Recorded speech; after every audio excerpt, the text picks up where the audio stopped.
Right, Vinay, please go ahead about carcinoma rectum part 2. Good evening, sir. So this is going to be the second part of the previous talk on carcinoma rectum. And I'll be talking about surgery, and I'll take some questions on chemotherapy and radiotherapy. So when we come to the treatment options for carcinoma rectum, it's largely surgery, chemotherapy, or radiotherapy. The idea of surgery is to address the local disease primarily, and or the systemic disease based on the location. So suppose there are liver metastasis or lung metastasis, sometimes even brain metastasis, surgery has an option. Chemotherapy is again primarily to address the systemic disease and the local disease as well. Radiotherapy addresses only the local disease. And I think this is an important concept for the postgraduates to understand, because when you're planning treatment, you need to decide whether you want to tackle the systemic disease first, the local disease first, or a combination of both. This is just a brief slide on what we had discussed last time, and I'd like all of you to go through this once more. When you talk about the TNM staging, T1 is basically that it goes up till the submucosa. T2 is up to the muscularis propria, that is the muscular layer. T3, it invades into the pericolorectal tissues, and T4 invades the visceral peritoneum or adjacent organ. In nodes, you have N0, that is no nodes, N1 or N2, which is node positive. N1 is basically 1 to 3 nodes, and 4 or more nodes is N2, and M1 is metastasis.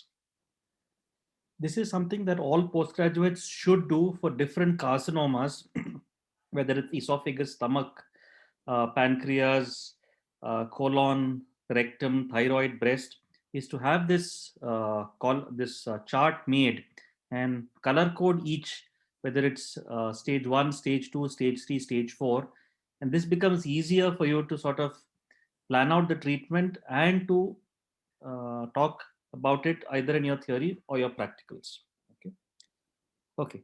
So when we look at the treatment options, we usually talk about what is called the CTNM, that is the clinical staging. Now, the clinical staging may not be accurate. It is based on what we see either on a CT, MR, PET, or on the endoscopic ultrasound. And depending on the CTNM, we would either opt for surgery or neoadjuvant therapy. If we opt for surgery, the histopathological staging is done, and that is called as PTNM, that is pathological TNM. If we give neoadjuvant therapy, we usually restage these tumors either with a CT, MR, or PET, depending on what the protocol is, and we restage it based on RECIST criteria. Subsequently, when we do surgery, it is called as YPTNM. So this is something that you must understand. CTNM is the clinical staging prior to treatment. PTNM is the staging after surgery. And if a patient has had neoadjuvant therapy, then we have YPTNM.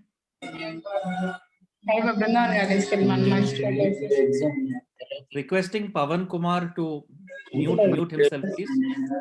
Pavan Kumar, can you mute?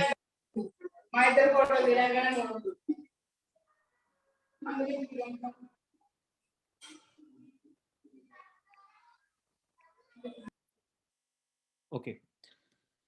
So all of you should know what is the RECIST criteria. So you basically have complete response, partial response, stable disease, and progressive disease. The definitions are as follows. If you have a complete response, this is usually disappearance of all target lesions and or reduction of short axis of the lymph nodes, if they were present, to less than 10 millimeters. A partial response is basically more than 30% decrease in the sum of the longest diameters of all the lesions. Progressive disease is when you have a more than 20% increase in the sum of longest diameters of all target lesions. So this is what we use to restage tumors, and then we say whether this patient has had a complete radiological response, a partial radiological response, or has progressive disease radiologically. we have the same Choi criteria on histopathology, where you look at whether there's a complete pathological response or a partial pathological response. Okay. Just concept as why do we do surgery first sometimes? Why do we operate these tumors instead of offering neoadjuvant therapy? One, better control of local symptoms. Two, it can possibly avoid surgery in previously irradiated tissues. Three, it can possibly avoid a dropout due to disease progression or chemotherapy side effects during the course of the neoadjuvant therapy and the subsequent waiting period while we wait for restaging.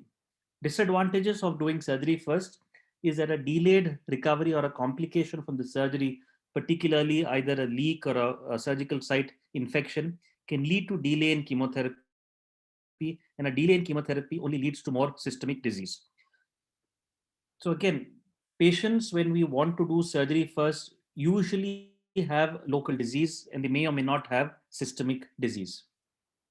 What is the rationale for neoadjuvant therapy? Now, there are three things here.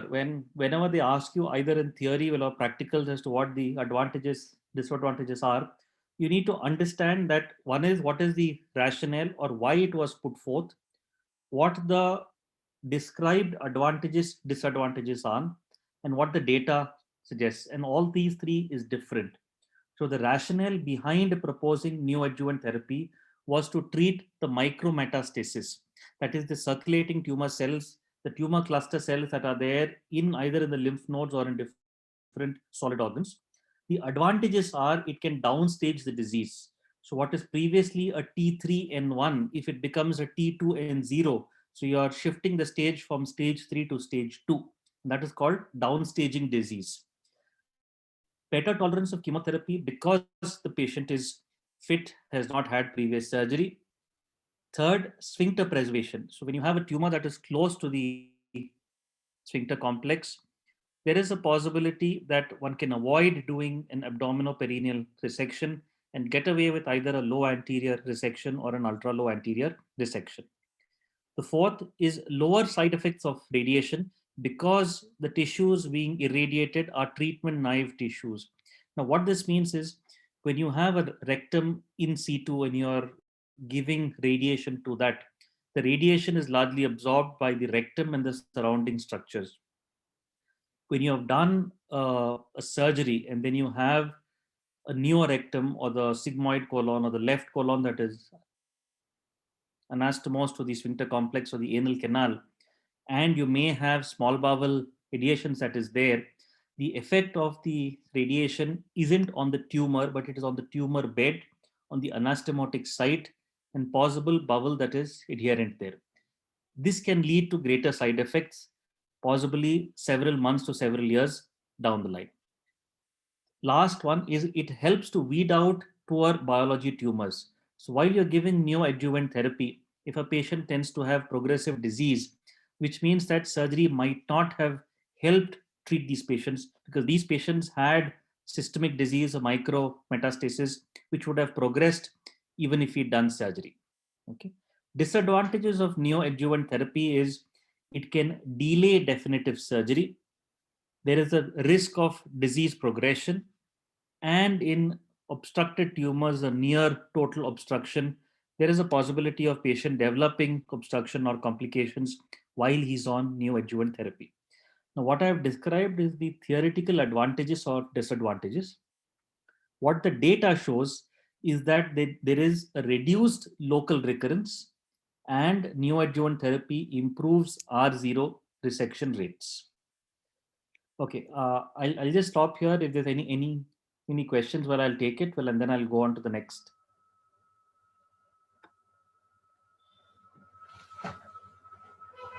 Anything postgraduates? Questions?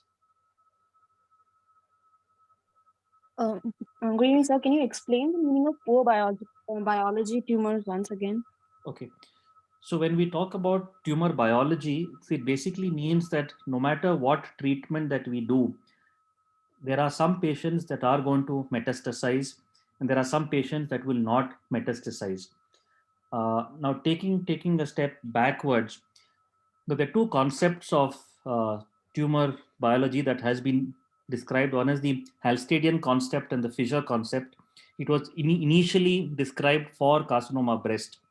Halsted said that a tumor goes as it becomes bigger, the chances of spread is more.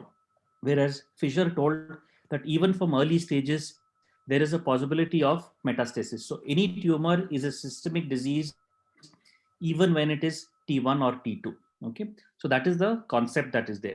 Now, when we talk about the good biology tumor, see, it basically means that this tumor is not going to spread beyond the primary area.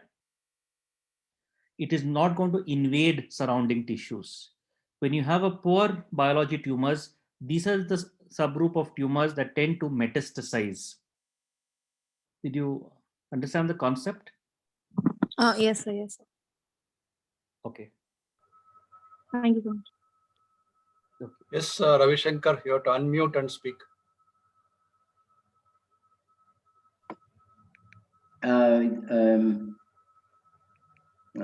Vinay, Sir. you made a comment about the pathology, the radiology not being accurate in terms of staging, which in general is very true.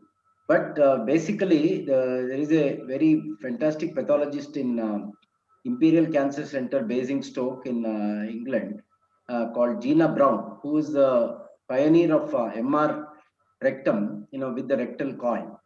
So what actually she did was to, stage the rectal cancer based on the radiologic features, and then compare them to the ultimate pathology, having the resected specimen being staged by the pathologist, and then there was a 95 to 97% congruence between the what she reported as as the stage of the disease to what ultimately was the YPT, that is the after resection stage.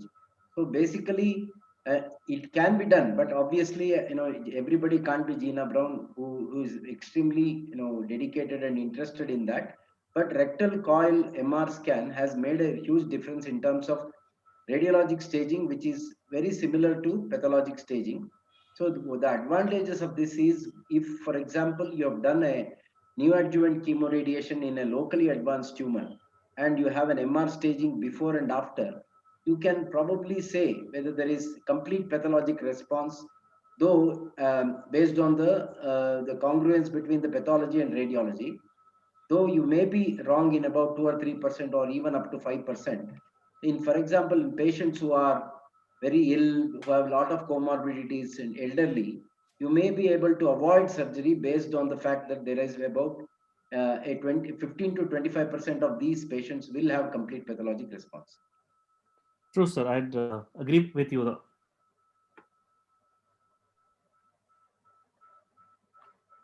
Right. No more questions will Okay, sir. progress. Yeah. So when we look at the treatment options for carcinoma rectum, so you have early tumors, that is clinical T1, N0, M0. You have T1, T2, N0, M0, T3. So these tumors. So basically, when you have a T1, N0, the options is there of a transanal or a transabdominal approach. When you have a T1, T2, N0, M0, the surgical option is a transabdominal surgery. When you have a T3, N0, or a node positive with a clear circumferential resection margin, the treatment would be neoadjuvant therapy. And if you have a T3 or a T4 node negative or a node positive with a threatened CRM, again, it is neoadjuvant therapy, but with a slightly different protocol. Now, the next few slides is largely going to be on surgery. At the end of it, well, I'll be happy to take any questions or doubts that all of you have on neoadjuvant therapy, chemotherapy, radiation, adjuvant chemotherapy, radiation. Now, in surgery, well, I'll talk about the following things: staging laparoscopy, open lap, robotic, transanal, transabdominal hybrid, and the rest of them. Okay, so when we look at staging laparoscopy, the rationale of staging laparoscopy is to prevent unnecessary laparotomy if a patient has occult metastasis, usually peritoneal, sometimes solid organ, particularly the liver. The concerns is that it adds another procedure, the cost of using laparoscopy, and can affect the OT schedules. There are two times in which you can do a staging laparoscopy. One is pre-therapeutic, which means that if you've got a T3, T4 node positive or node negative tumor, where you're giving this patient neoadjuvant therapy, and you want to decide whether to give this patient a palliative protocol or a neoadjuvant protocol, then you might want to do a staging laparoscopy. The second option is to time it just prior to the surgery. That is, you've given the neoadjuvant therapy, you're planning a surgery, and before the surgery, you would do a staging laparoscopy. Now, what the data suggests is it can upstage in about 25% of patients and change the management strategy in about 20% of patients. There is some data from the Tata Group, Dr. Saklani and team, where they have shown that staging laparoscopy as a pre-therapeutic in locally advanced tumors does help change the management strategy, and their data showed about 20%. The current practice is that it is not routinely done, except maybe under a trial protocol. Okay. What about open laparoscopy robotic?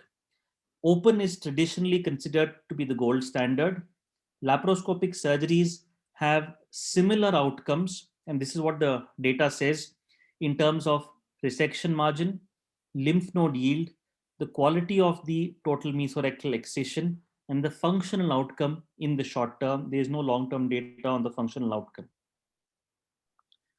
Advantages of laparoscopic surgery is better visualization of autonomic nerves, an easier access in the male narrow pelvis, and most importantly, it's a better teaching tool because it is not only the surgeon who can see, but also the assistant surgeon, the staff, and a whole lot of students who are there who will be able to see the structures in the pelvis dissection techniques.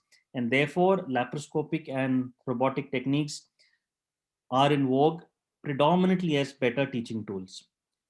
Robotic, similar outcomes as open or laparoscopic. Advantages is better ergonomics as compared to laparoscopic surgery, and of course, a better teaching tool that is there.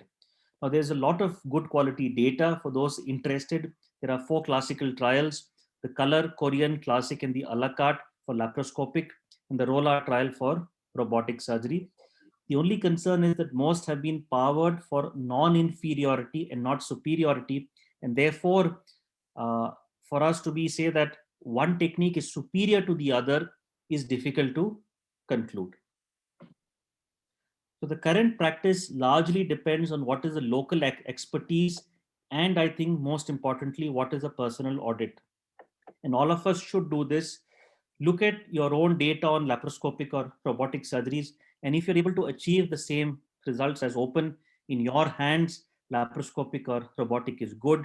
In case that you are having complications, positive margins that is there, please go through it once more, get better trained, and then start doing laparoscopic or robotic. So doing an open surgery is not wrong or bad in a particular surgeon's hands. As long as the patient benefits, that is more than enough.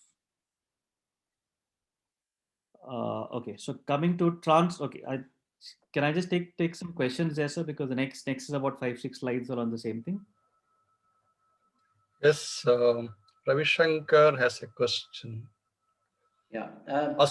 Yeah, go ahead, Ravi Shankar. Vinay, the Australian pathologic reports results show that open surgery is better in terms of the oncologic clearance, lymph node yield, and such like, and compared to the laparoscopic, and that is slightly better compared to the robotic. But these results are not been replicated elsewhere. And as you said, the ROLAR trial was showing not it shows that it is not superior. As you said, it is non-inferiority study, but the 2019 reports that has come out has shown that laparoscopic surgery and open surgery are similar to robotic surgery in terms of most of the parameters that are evaluated. Yes, sir. Well, I think it is not open versus laparoscopic versus robotic for the surgeon, but it's more for the patient. Yeah. Whatever results will are best for the patient will is good, whether it's open, lap, or robotic. Okay. So can I carry on, sir? All right. Any other questions? I think Arushi, is it Arushi who had asked about the poor prognosis? Did she ask a question about poor prognosis? Poor Hmm, biology of tumors. Poor biology. biology. No, sir. No, sir. It's Tanima. I think basically, to come down to real brass tacks, it means that, for example, the tumors which are well differentiated compared to poorly differentiated tumors which have, so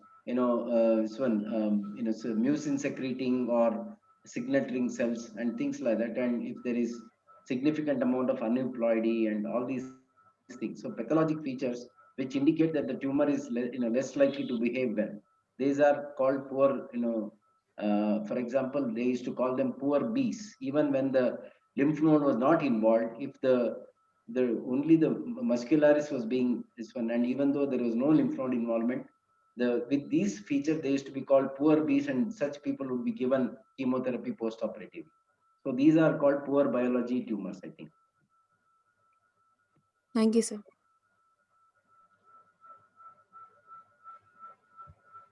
Saurav has a question. Short course chemoradiation in well differentiated early rectal cancer. Is it for 7 days?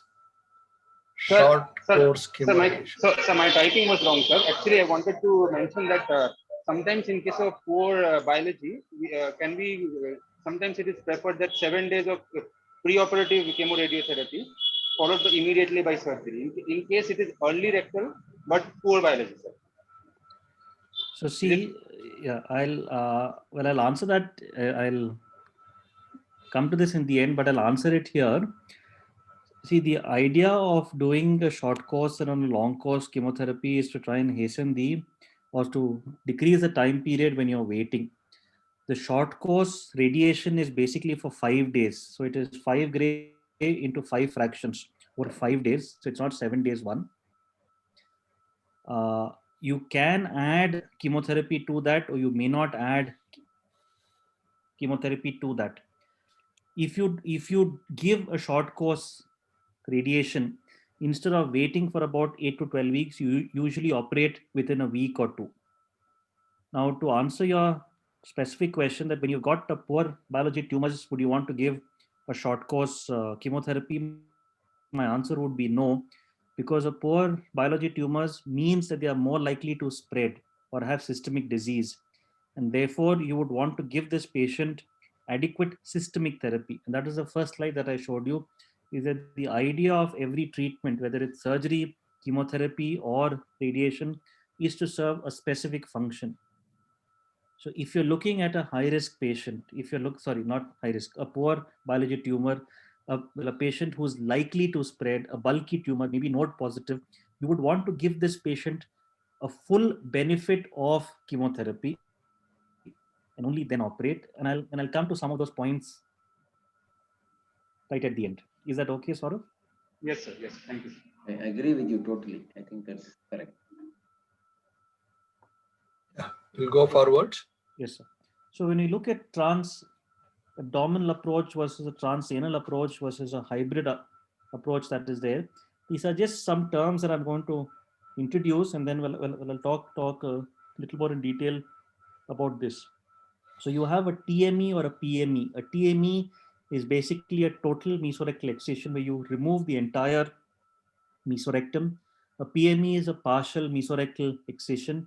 This is, for example, somebody has a rectosigmoid tumor or an upper third rectal tumor where you want to take off about 5 centimeters of mesorectum below the distal margin.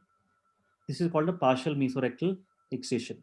Then you have an anterior resection, a low anterior, ultra low, a proctectomy with a coloanal, intersphincteric, APR, APE, and an ELAP or an extra levator APE. Okay. Now, when we look at the picture on the screen right is largely for the colonic resections. What I'm showing here is the difference between an anterior and a low anterior resection is whether the anastomosis is done above or below the peritoneal reflection. And if you look at the peritoneal reflection, it is in the upper 2/3 anteriorly, laterally it is upper 1/3, and posteriorly it is on a non-peritonealized surface. So it means that if the anastomosis comes here, are you able to see the pointer? Yes. Okay. So if your anastomosis comes here on the peritoneal surface, this is called an anterior resection. If it comes below the peritoneal reflection, it is called a low anterior resection. It's quite possible that to do an anterior resection, you will need to mobilize the rectum lower down and therefore divide the peritoneal reflection. That is okay. It is the level of anastomosis that determines whether you're talking about an anterior or a low anterior resection. This is the first point. Second, when you have an ultra low resection, and I think I'll just come to that in the next slide. Okay. So basically this is upper third, middle third, lower third, and I had mentioned what the levels are during the previous talk. If you have a tumor in the distal sigmoid, these tumors are treated with an anterior resection and not with a sigmoidectomy. If you have a tumor in the rectosigmoid, you would do an anterior resection. If it's there in the upper third rectum, which is again, the anastomosis would come above the peritoneal reflection, it would be an anterior resection. If you've got a tumor in the upper third, mid third junction, the mid third or the mid third, lower third junction, it would be a low anterior resection. If you've got a tumor in the lower third of the rectum, but is more than 3 centimeters from the upper edge of the sphincter complex. So this is the levator ani, if you're able to see my pointer. This is the external sphincter. This is the internal sphincter. This is the upper edge of the sphincter complex, the one that I've marked here. So if it is more than 3 centimeters from the upper edge, there is enough of tissue here to do an anastomosis. You basically need a distal margin of about 1 to 2 centimeters. So if you have a tumor that is more than 3 centimeters, you take a margin of about 1 to 2 centimeters, you still have a centimeter of 2 of the lower third of the rectum to anastomose. That is called a low anterior resection. What is an ultra low is if there is no rectum left behind and you're basically anastomosing it onto the sphincter complex. That is an ultra low anterior resection.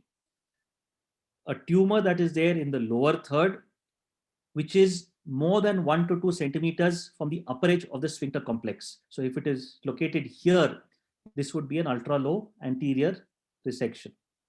If the tumor is less than 1 centimeter from the upper edge of the sphincter complex, it is not possible to get an adequate distal margin of about 1 to 2 centimeters. And these patients you would consider either an abdominoperineal resection, an extralevator abdominoperineal excision, or an intersphincteric resection. If you've got a tumor that involves the anal canal, it would be either an APR or an ELAP or an intersphincteric resection. And I'll come to these three in the next slide. So basically, anything that is there less than 1 centimeter from the upper edge or involves the anal canal is one of these three surgeries. Now, to have an intersphincteric resection, which could either be partial, subtotal, or total. Now, this means that you go in the plane between the external sphincter and the internal sphincter. So the resection plane would be in the intersphincteric space. And if you're taking only the upper part, it is called a partial intersphincteric resection. If you're taking most of the internal sphincter, it would be a subtotal. If you're taking the entire internal sphincter and doing a coloanal anastomosis, that would be a total intersphincteric resection. Now, the criteria for this is that the external sphincter should be free. So if you have got tumors in the lower third of the rectum, the lower edge of which is less than 1 centimeters from the upper part of the sphincter complex, or you have got tumors that involve the anal canal and external sphincter is free, these are patients where you can do an intersphincteric resection. Now, the difference between an APR and an ELAP, basically in an APR, the resection goes medial to the levator ani. So it comes mesorectum, comes down this plane where you preserve the entire levator ani. And at this point, there is a narrowing, that is a waist that is there. And then you go into the ischiorectal and then into the ischioanal space. So this is what we do in a traditional or a conventional APR. Now, in tumors where it involves the levator ani or it extends laterally beyond the external external sphincter here, you would want to get an adequate radial margin. And in these patients, we actually go lateral to the levator, and this is called as an extra levator abdominoperineal excision. So this is a traditional or a conventional APR, and this is an extra levator APR. Is there any doubts here?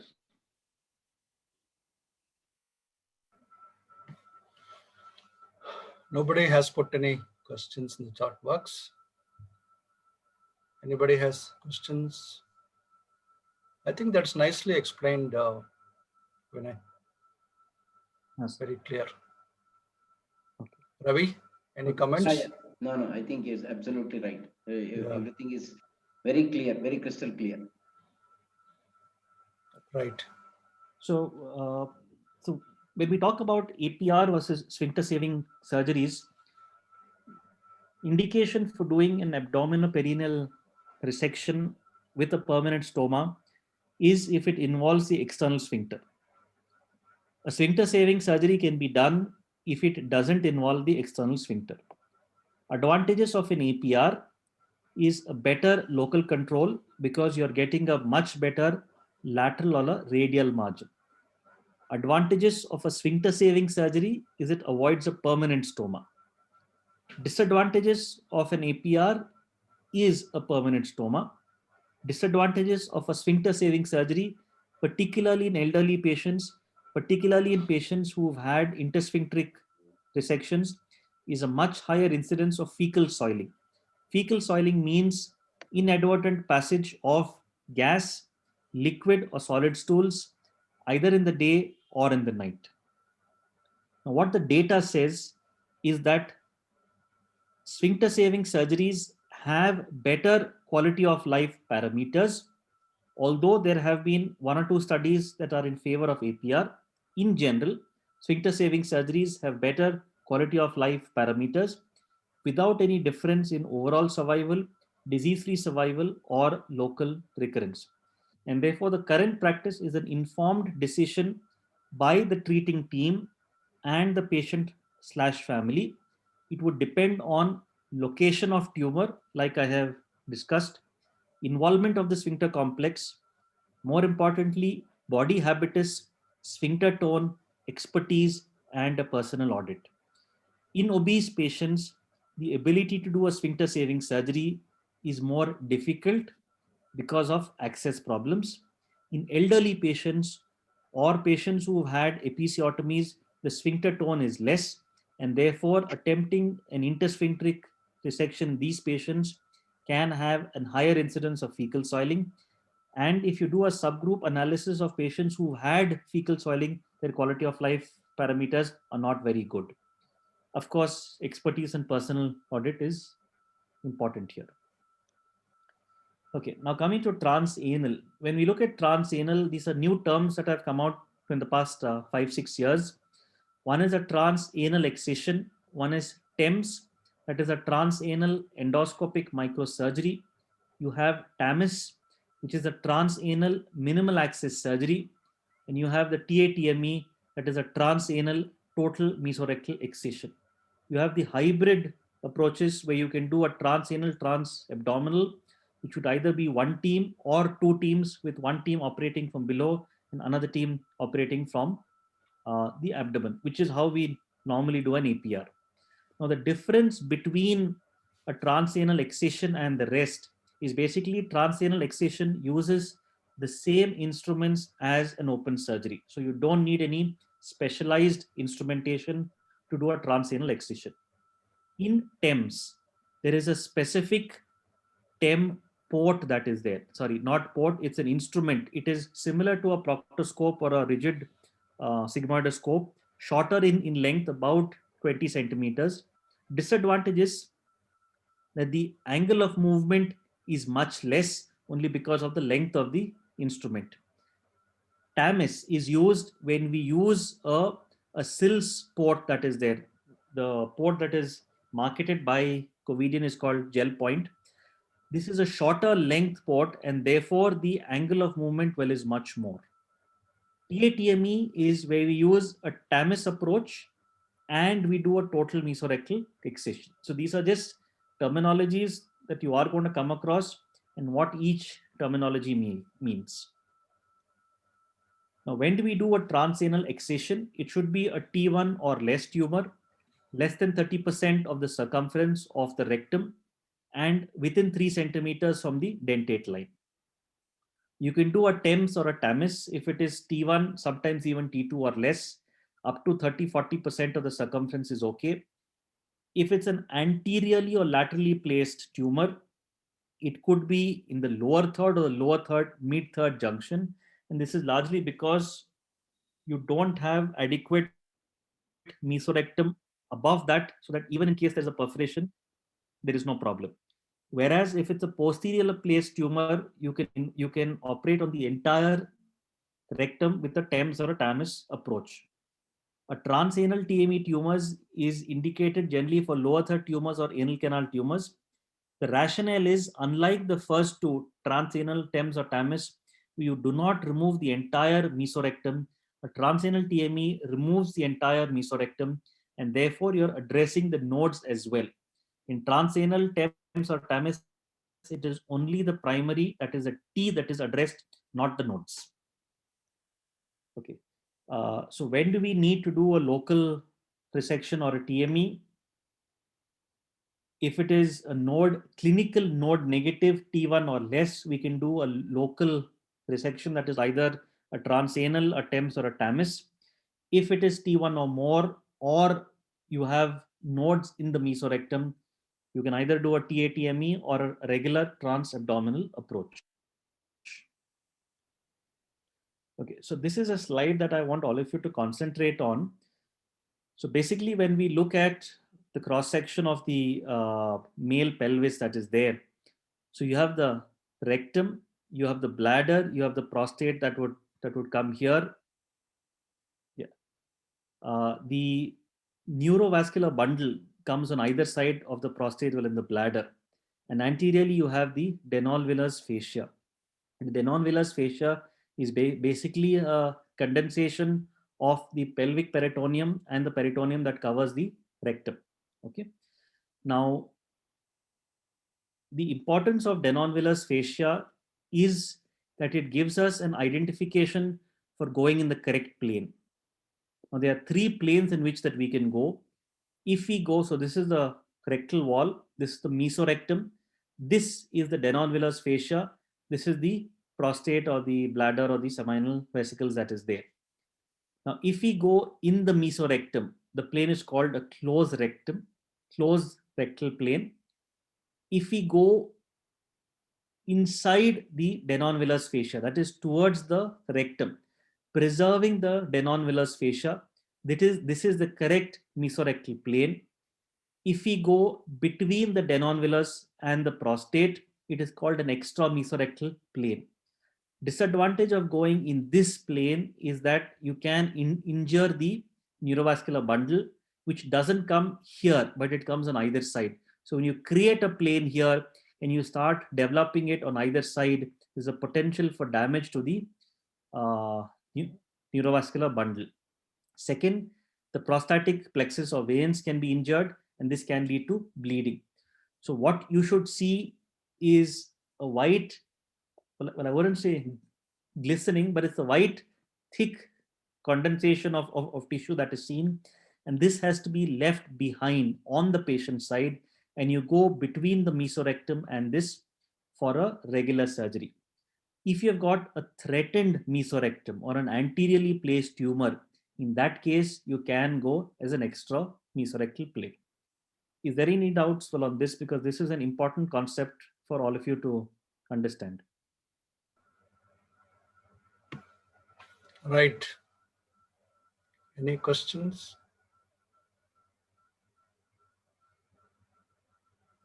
Okay, sir. I'll carry on then, sir. Okay. Okay, now coming to the lymph nodes. When we look at the lymph nodes, and I want you to look at the left of the screen that is there. So you basically have the nodes in green that are marked as nodes along the inferior mesenteric artery. You have the nodes in the mesorectum, that is the perirectal nodes. And you've got the lateral pelvic lymph nodes, which could either be along the internal iliac, along the obturator, along the external iliac, or along the common iliac. Now, in general, a total mesorectal excision which removes all the perirectal nodes is enough. You also need to remove the nodes along the inferior mesenteric artery, and whether we ligate the IMA or not, well, I'll come into the next point. So these nodes, these inferior mesenteric nodes and the perirectal nodes is enough. The lateral nodes need to be taken off only if they are clinically significant. So when you have a patient with a lateral lymph node on the pre-treatment MR, you would give these patients neoadjuvant therapy, plan the radiation field to incorporate the lateral tissues as well. When you do a restaging, if these lymph nodes are still present, and still present by mean that the short axis should be more than 1 centimeter, then you need to take these nodes off. Otherwise, in the West and in India, routine practice of lateral lymph nodes is not done. In Japan, there has been some data of routine practice of lateral lymph nodes at the cost of higher complications. To come into vascular ligation. Now, again, this is something that you need to understand is that there are a lot of variants of anatomy, and the left colic artery could branch out from the IMA in different parts or forms that is there. Now, the problem with removing the left colic artery is that the proximal colonic conduit or the colonic conduit that is going to be anastomosed can become ischemic. So the higher that we go, the more chances of ischemia of the proximal conduit. So there is what is called as a high ligation, which is done at the origin of the inferior mesenteric. You have a low ligation, which is done below the origin of the left colic, and you have a low ligation with a lymph node dissection. There's been a high-low trial that has been done, and that they have shown that there is a higher risk of vascular complications, bleeding, and ischemic strictures of the anastomosis when you do a high ligation. Therefore, the current recommendation is to do a low ligation and remove all the lymph nodes along the IMA. Reconstruction, it could either be hand-sewn or stapled. Generally, when we do an anterior resection, that is the anastomosis above the peritoneal reflection, a hand-sewn is as good as a stapled. As you go lower down, or low or ultra low, a stapled is more easier or convenient, well, as compared to a hand-sewn. When you're doing a coloanal, hand-sewn one is usually done from the perineal approach. This we had spoken in, I think, last time, methods to test the integrity, ICG, on-table scopy, or a leak test that is there. Now, when we do a reconstruction, Covidien has their tri-stapler and Ethicon has the contour. Ethicon and Covidien have their EEA, that is their end-to-end anastomosis. Either of them is okay. Okay. This is again more practical things. How do you ensure adequate length of the proximal stump? Clinically, it should reach the pubic symphysis. If it is not, mobilize the splenic flexure. And it is not enough only to divide the lenocolic ligament. You need to medialize the colon completely by dividing the gastrocolic omentum all the way up till at least the middle colic artery. So this brings the splenic flexure all the way into the midline, and therefore most patients it will be able to reach right down till the pelvis. In case even with all of this it is not possible, then you will need to divide the left colic artery. And I just want you to concentrate well on this picture. And the reason that I mentioned this here is practically the left colic vein, if you can see the pointer, and the left colic artery are usually not together in the center or medially. As you come laterally, the left colic vein and the left colic artery come together. So when you ligate these vessels closer to the colon, you will be able to get it as a single neurovascular bundle or a vascular bundle. But as you come proximally, the left colic vein is much anterior as compared to the left colic artery. So if you were to divide, this is what we normally do as a low tie that is there, or a low ligation, and you divide the vein here, the left colic artery often appears as a bowstring that is there, preventing adequate length of the or preventing the proximal stump from reaching the pelvis. And in such cases, it is a good idea to put in a bulldog or to temporarily occlude the left colic artery. If there is no ischemia, you can divide the left colic artery as well. Okay. Role of diversion stoma.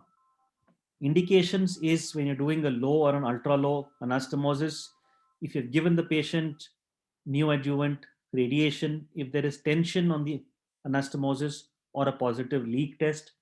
The two types is a loop ileostomy or a ghost ileostomy. When you're dealing with difficult anastomosis or an obstructed tumor, you have two options: anastomose with a diversion stoma or do a Hartmann's. You would prefer to do a Hartmann's when you have obstruction, low albumin, or the patient is hypotensive. Otherwise, you could do an anastomosis with a diversion stoma. It is important to remember that up to a third of all patients who undergo Hartmann's never have a reconstruction. The timing of the stoma, okay, I think that I not mentioned what is a ghost ileostomy. Sorry. So this is a concept that was brought about actually more than 2 decades ago, not routinely practiced. When you're doing a low anastomosis, you don't need to bring out an ileostomy. So you put in a loop here, prepare the skin and the muscle for an ileostomy, and just place it either in the subcutaneous plane above the skin or in the peritoneum or in the abdomen itself. Do a leak test or a contrast study or a scopy at the end of 5 days. If there is no leak, you can divide this and the stoma is not matured. If there is a problem, you can pull this up and mature the stoma. This is called as a ghost ileostomy. Now, when you need to close the stoma, you usually do it after completion of adjuvant therapy. There is an option of closing early within 1 to 2 weeks or late 4 to 12 weeks, which is a more routine practice. 5 days if you're doing a ghost ileostomy. Obstructed tumors, if you have got upper third tumors, upper third, mid third tumors, you would either consider a Hartmann's or an endoscopic stenting if feasible.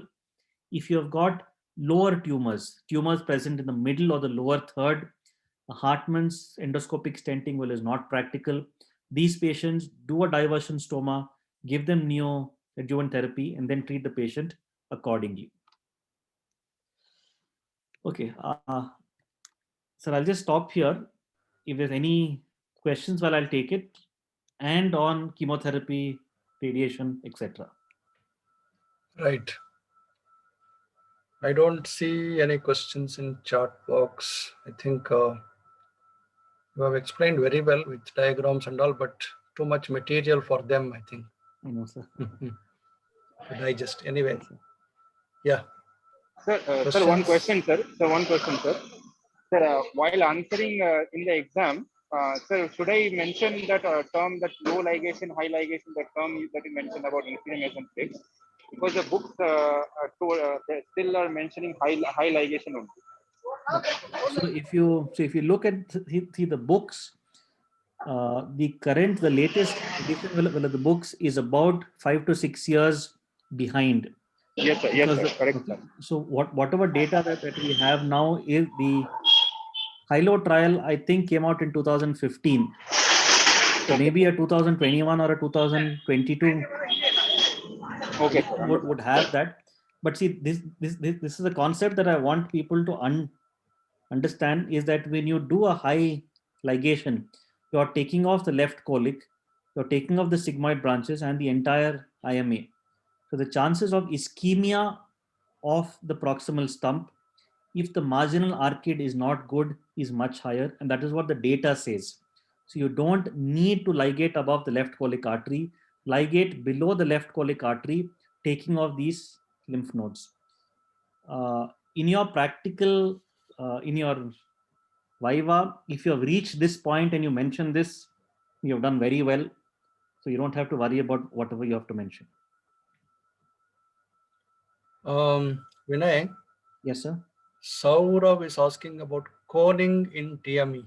You want to explain that? Yes, sir. So I'll just come to. Okay.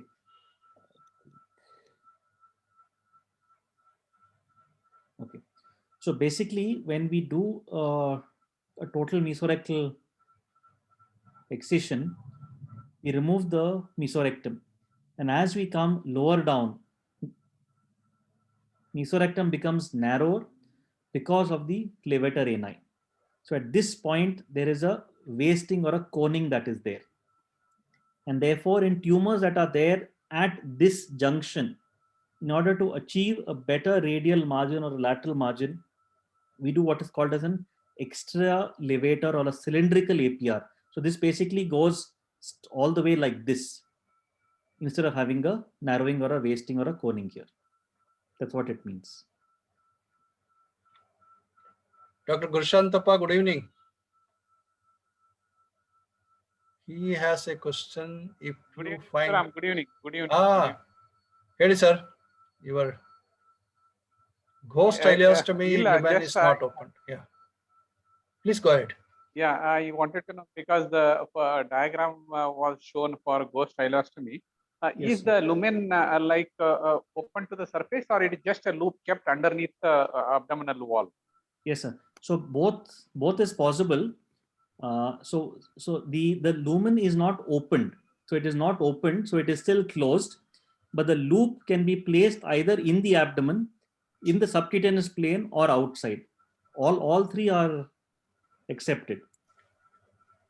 Vinay, If lumen is not opened, then probably the terminology of ileostomy is not acceptable terminology. Correct, sir. So that's the reason why they've termed it as ghost ileostomy, sir. But is it practiced, Vinay? Yes, Not sir. many people. Some of the centers do it, sir. Right, right. sir, I have had experience with ghost ileostomy. One of the surgeons I worked with, he used to do this, and I used to fight with him, saying this will cause intestinal obstruction. And true enough, in 2 patients, it caused intestinal obstruction because of the edema in the loop of the bowel and the muscle, the rectum, the rectus being very tight. It would cause sort of intestinal obstruction. So we had to then go back in and put it back in.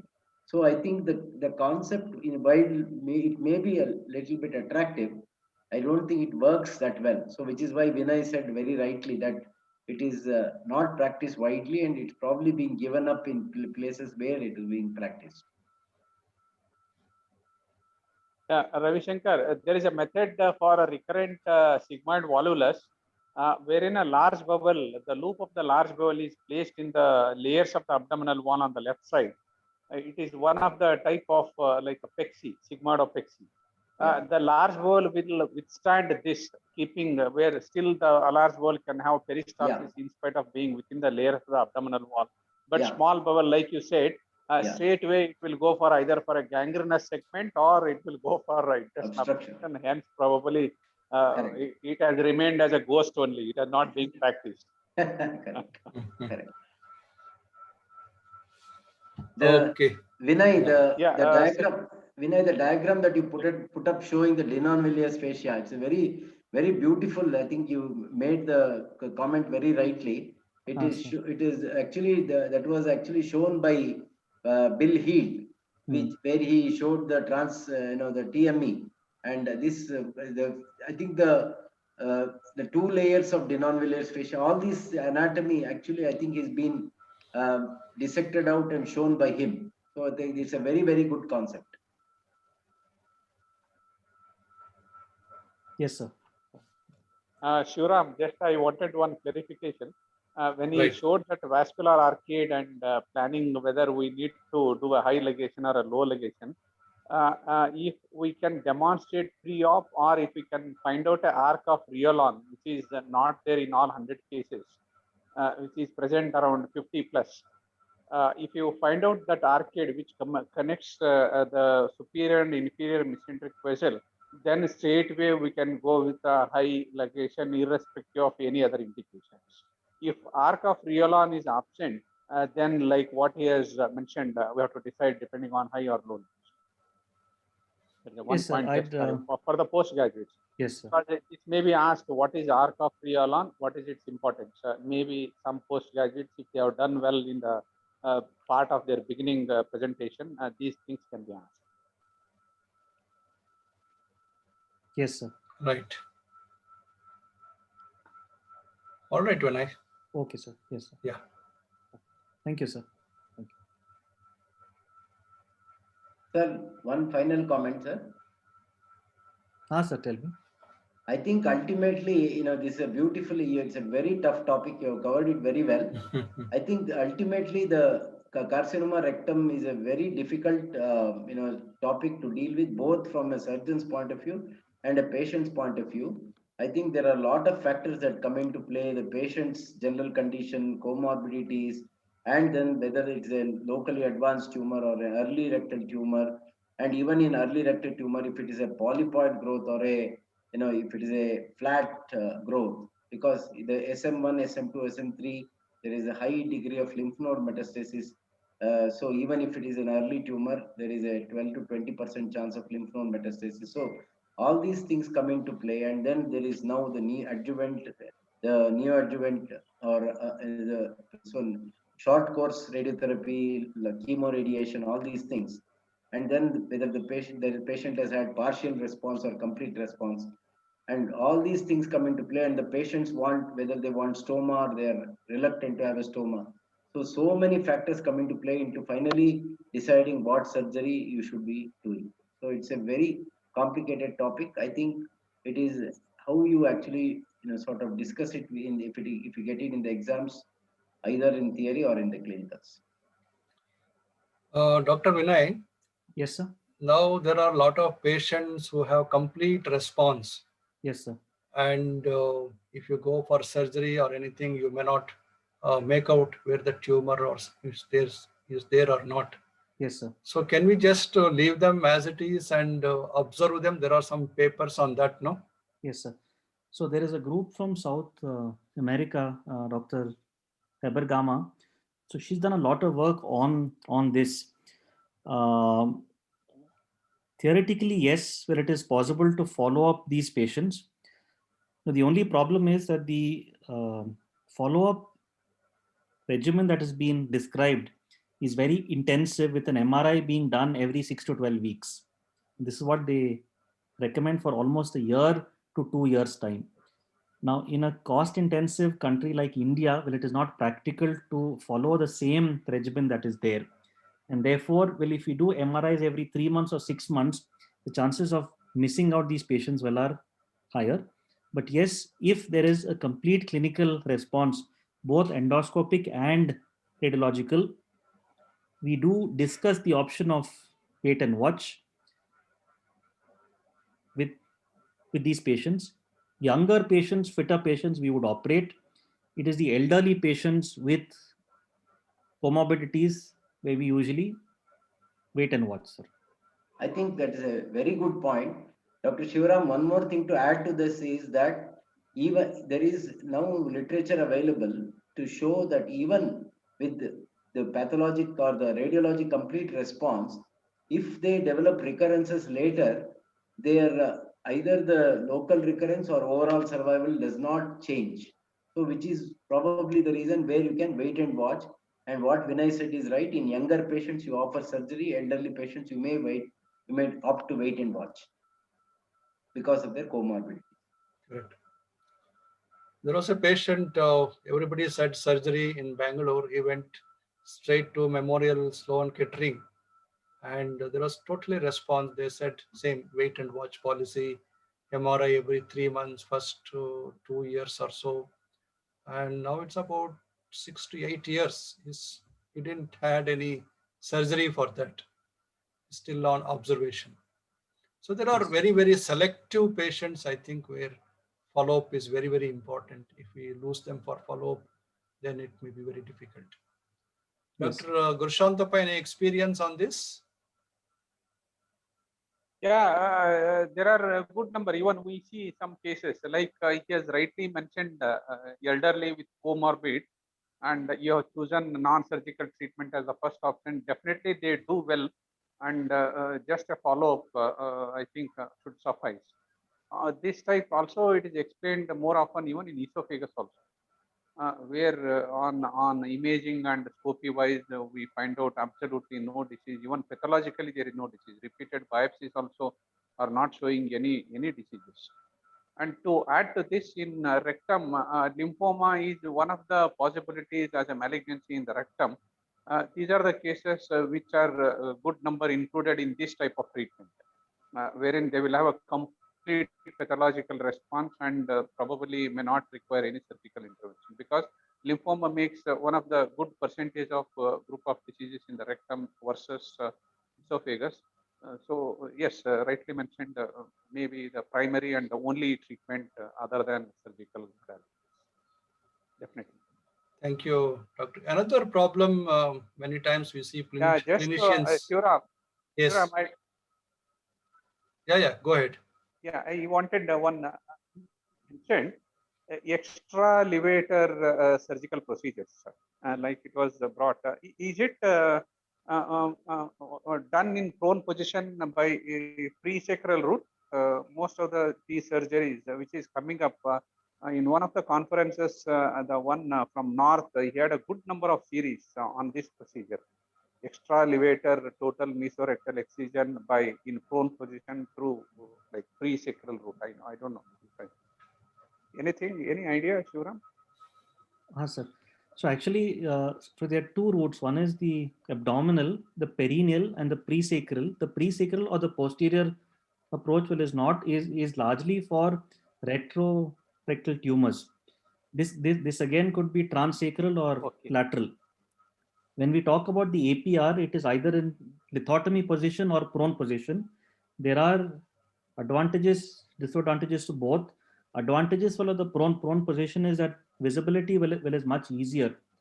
The problem is that you need to completely finish the abdominal bit, create the stoma, turn the patient prone. Therefore, there can be pressure on the stoma that is there. So that's the reason why most people would prefer to do it in lithotomy. It is possible to do a cylindrical or an extra levator APR even in the lithotomy, sir. So it is possible. Right. Okay, but they claim if you are planning for extra levator, pre-sacral approach will be a better option. That's what they claim. They showed a few studies also in one of the conferences. Yes, sir. As in, see so the thing is that because visibility is better in the prone position, It's easier to do it, but I don't think that we have enough of data to say that the prone is definitely better than the lithotomy, sir. But with the laparoscopy and robotic coming in, that has become much more advantageous than the this trans-sphincteric approach or supralevator. No? Yes, sir. Yeah, definitely. Other mistakes people or clinicians do is to club colonic and rectal tumors together. I think as we had discussed also, they are entirely different, and we cannot treat colorectal tumors as such. It is colonic tumors and the rectal tumors separately. Their prognosis is different, management is different. I think postgraduate should look into that also. Yes, sir. Shivram, since this program is for the postgraduates, Right. I would suggest every PG know PV and per rectal examination findings in rectal growth. When they have a case, maybe a short case is kept for PV and per rectal examination, just for a short examination. So they should know what are all the points they need to mention. If the patient is female, both examination. If the patient is male, what are all the details they should mention in per rectal examination when there is a growth. Everybody should know. It will be asked in the examination for MS. Very true. That's very, very important. Anybody wants to explain that? Postgraduates, anybody wants to try?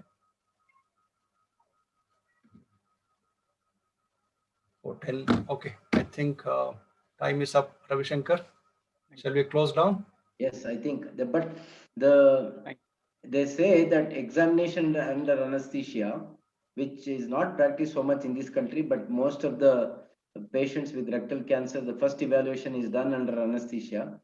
The rectal examination under anesthesia is probably as good as a transrectal ultrasound or a TME, apart from lymph node status, to assess the the growth as such, its extent, everything, that inoperability and all these things. So I think what Gurushantapa sir said is very important. You should know exactly what are the features you look for when you do a rectal or a combined rectal and vaginal examination. Thank you. Thank you, Vinay. Thank you, Vinay. I think it's outstanding lecture. Very, very good. Very good. Thank you, sir. Thanks, Thank you, sir. Yeah. Thank you. Thank you very much. Good night. Good night. Good night. Tomorrow there is class now, Ravi Shankar. Yes, Dr. Lakshman's class. Please, all of you join. Thank you. Good night. Good night. Thank you, sir. Thank you.